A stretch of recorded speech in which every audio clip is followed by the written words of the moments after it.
हिमाचल प्रदेश में जहां मूसलाधार बारिश और भूस्खलन ने जनजीवन को तहस नहस कर दिया है, सड़कें टूटी हैं, मकान ढह गए हैं और मणिमहेश यात्रा जैसे पवित्र आयोजन मुश्किलों में घिर गए हैं। ऊना, मनाली और बाकी इलाकों में लोग अपनी रोजमर्रा की जिंदगी को फिर से संवारने की जद्दोजहद में है। वहीं इस आपदा ने न सिर्फ तबाही मचाई है बल्कि सियासी जंग को भी हवा दे दी है। बीजेपी सांसद अनुराग ठाकुर, विधायक सतपाल सिंह सत्ती और पूर्व मुख्यमंत्री जयराम ठाकुर ने प्रदेश सरकार पर राहत कार्यों में नाकामी का इल्जाम लगाया है, तो वहीं जो सरकार है, प्रदेश सरकार है, वो केंद्र पर दोष मढ़ रही है। आइए इस खास रिपोर्ट में हम आपको ले चलते हैं हिमाचल के उन हालात तक जहां कुदरत का कहर और सियासी वार पलटवार एक साथ तांडव कर रहे हैं। क्या है पूरा मामला, देखिए इस खास रिपोर्ट में। ऊना में बीजेपी कार्यकर्ताओं की कार्यशाला में हमीरपुर के सांसद और पूर्व केंद्रीय मंत्री अनुराग ठाकुर मुख्य वक्ता रहे।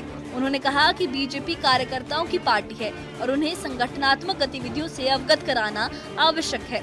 साथ ही उन्होंने प्रदेश सरकार पर आरोप लगाते हुए कहा कि आपदा के दौरान सरकार सिर्फ राजनीति कर रही है, जबकि केंद्र हमेशा हिमाचल के लोगों के साथ खड़ी है। सरकार ने पूर्व में भी हजारों करोड़ रुपए की मदद हिमाचल प्रदेश के लिए की, सड़कों के लिए भी दिया, मकानों के लिए भी पैसे दिए। और अगर आप तुलना करके देखेंगे तो यूपीए के 10 वर्ष में एसडीआरएफ में पैसा मिला, उसके मुकाबले 3 गुना ज़्यादा पैसा भारत सरकार ने, मोदी सरकार ने हिमाचल प्रदेश को दिया। एनडीआरएफ में जितना पैसा 10 साल में यूपीए की सरकार में मिला, उससे 5 गुना ज्यादा पैसा नरेंद्र मोदी जी की सरकार ने हिमाचल प्रदेश को दिया। केंद्र की ओर से न कभी धन की कमी आई, न कभी मदद की कमी आई। अनुराग ठाकुर ने कहा कि साल 2023 की आपदा के लिए 4,500 करोड़ रुपए का विशेष बजट घोषित किया गया था, लेकिन अब तक सिर्फ 45 करोड़ रुपए ही खर्च किए गए। प्रभावित लोगों को मकान बनाने के लिए 7 लाख रुपए की सहायता सिर्फ कागजों तक सीमित है। उन्होंने कहा कि बीजेपी जनसेवा को सर्वोपरि मानती है और केंद्र सरकार हर जरूरत में सहयोग कर रही है। राज्य सरकार ने जो अपनी हजारों करोड़ रुपए की घोषणा की थी, उसमें से क्या खर्च हुआ? आज सबसे बड़ा सवाल ये है, पिछले 2 सालों में जो 2023 में हिमाचल प्रदेश की सरकार ने पैसे खर्च करने की घोषणा की थी और 4500 करोड़ रुपया कहा था खर्च करेंगे, उसमें से क्या 45 करोड़ भी खर्च हुए?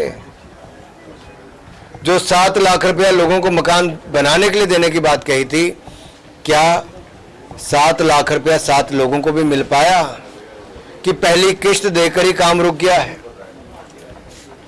आज जब चर्चा होती है तो हिमाचल की सरकार आपदा प्रबंधन पर दूर भागती है, क्योंकि तरपाल भी नहीं मिल पा रहे, रास्ते नहीं खुल पा रहे, ठेकेदारों से जेसीबी भी नहीं लगवा पा रहे, क्योंकि विश्वास इस सरकार के ऊपर कि पता नहीं पैसा मिलेगा नहीं मिलेगा, ऐसा अविश्वास पैदा हो गया।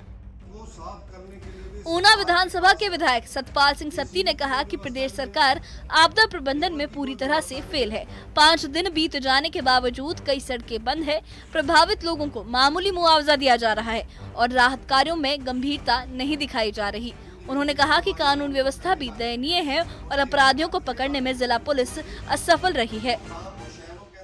जहाँ बाढ़ में तबाही मचाई हुई है, वहाँ पर गुंडागर्दी ने भी तबाही मचाई हुई है। आपके सामने ही लगभग 2 महीने पहले एक युवा की बसाड़ गांव के अंदर गोली मार करके हत्या कर दी गई और उसके साथ अभी बड़ोलिया खुर्द के अंदर शराब माफियाओं ने इकट्ठे होकर के आदमी की कनपट्टी के ऊपर पिस्टल रख दिया और पिस्टल रखने के बाद मुझे बड़ी हैरानी हुई कि अनेकों ऐसे लोग हैं जो उन लोगों का सहयोग करने पे आमादा है। जो जानकारी अंदर से मिली है कि एक बहुत बड़ा शराब माफियाओं का एक बहुत बड़ा गिरोह जहां पर काम कर रहा है, जो इन गुंडागर्दी की घटनाओं को अंजाम दे रहा है। तो मेरा जहां प्रशासन से आग्रह है कि ऐसी घटनाओं को सख्ती से निपटें, इनके ऊपर तुरंत कार्रवाई करें।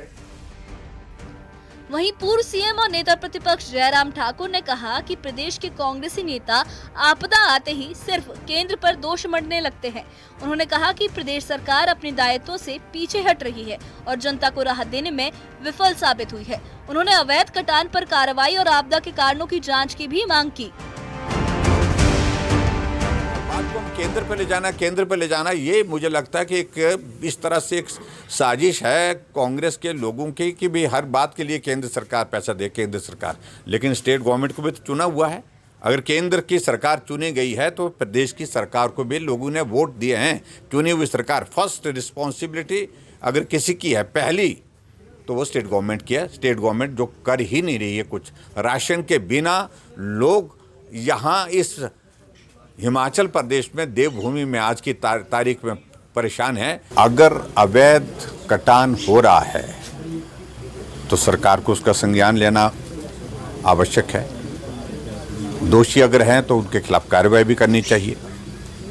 लेकिन जिस तरह की इस बार बारिश के कारण क्षति हुई है, नुकसान हुआ है, बहुत जगह हमने इस चीज़ को देखा है कि जंगल के कटान की वजह से नहीं, जंगल पूरे के पूरे बह करके आ गए। हिमाचल प्रदेश की आपदा ने सिर्फ जनता की मुश्किलें नहीं बढ़ाई बल्कि राजनीतिक बहस को भी गरमा दिया है। सांसद और विधायक केंद्र और प्रदेश सरकार के रवैये पर सवाल उठा रहे हैं। इस मुश्किल दौर में जनता की राहत, सुरक्षा और प्रशासन की सक्रियता ही सबसे बड़ी चुनौती बन गई है। Bureau report, news 18। Himachal Pradesh में मूसलाधार बारिश और भूस्खलन की त्रासदी ने न सिर्फ जनजीवन को बेहाल किया है बल्कि सियासी तूफान को भी और ज्यादा हवा दे दी है। एक सियासी तूफान भी खड़ा कर दिया है। ऊना में अनुराग ठाकुर का प्रदेश सरकार पर हमला हो या सतपाल सिंह सत्ती का आपदा प्रबंधन में नाकामी का प्रदेश सरकार पर इल्जाम हो, और वहीं जयराम ठाकुर, पूर्व मुख्यमंत्री जयराम ठाकुर का केंद्र के मुद्दे पर जिस तरीके से जो कांग्रेस की सरकार है, कांग्रेस की प्रदेश सरकार है, वो आपदा के वक्त केंद्र पर जो आरोप लगाती है उस मुद्दे पर उनका सवाल हो, उनकी जवाबदेही पर सवाल हो, ये सब इस मुश्किल वक्त की तस्वीर को बयां कर रहे हैं जब जनता को राहत की सबसे ज्यादा जरूरत है।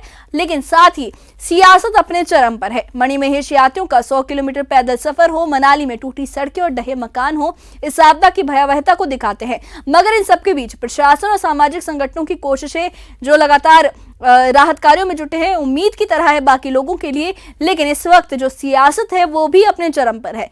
आपदा के मुद्दे पर सियासत लगातार होती आ रही है। इस बारे में आपकी क्या राय है? हमें कमेंट बॉक्स में अपनी राय जरूर बताइए और इससे जुड़े अपडेट्स के लिए और ऐसी ही खबरों के लिए हमारे चैनल के साथ बने रहिए। हमारे चैनल को सब्सक्राइब करिए। शुक्रिया।